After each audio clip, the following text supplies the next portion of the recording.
பிரதேச செயலகத்தில் இன்று நடைபெற்ற நிகழ்வொன்றில் மீள்குடியேற்ற பிரதி அமைச்சர் வி முரளிதரன் கலந்து கொண்டிருந்தார்.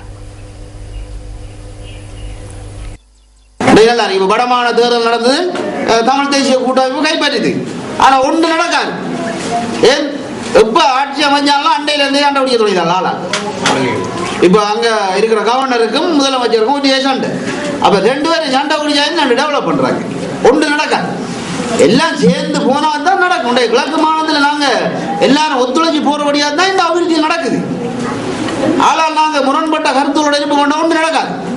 ஏனென்றா நான் ஏற்கனவே கூறியதை போல எங்கள் அரசாங்கம் இன்னும் 20 வருஷம் ஆட்சி செய்யறது தான் வாய்ப்பில்லை. அப்ப கொண்டு வரலாம் பலம். ஏன்னா எதிர்கட்சியை பொறுத்தவரையில் உங்களுக்கு தெரியும், எதுவித பலமும் இல்லை.